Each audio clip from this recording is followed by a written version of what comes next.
Hey guys, it's me, Courtney from Know Your Produce, and today I'm going to show you how we freeze peaches.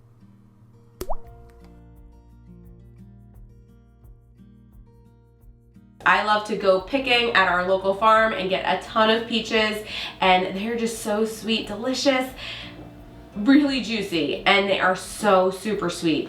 So what I like about that is I have a delicious peach. If you get frozen peaches, you know what I'm talking about. They're just not the greatest. Sometimes they're even like really sour.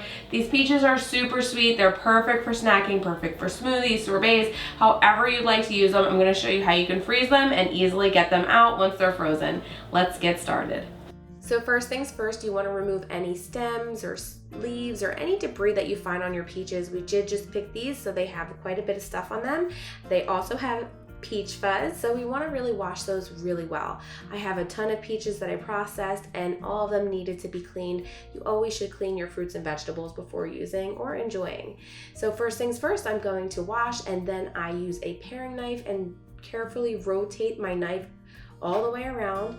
Then these are a Freestone peach. That pit comes right out, and then I slice it into my desired slice. You could slice it or cube it up for freezing. I prefer slices. Frozen peach slices are just easier to use. And then I'm going to place them onto a parchment lined baking sheet and freeze them for 3 to 4 hours or until frozen solid.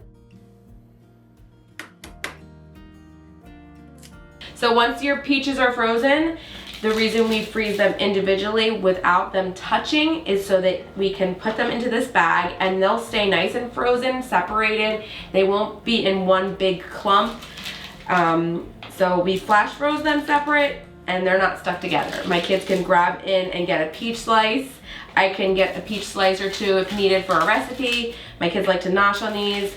And I have about maybe 30 to 40 peaches frozen in the freezer. That should last us through till maybe February. Sometimes they go a little quicker. Anyway, I hope you guys enjoyed that quick and easy tutorial on how to freeze peaches so you can have peaches in the freezer ready to go anytime. Bye guys.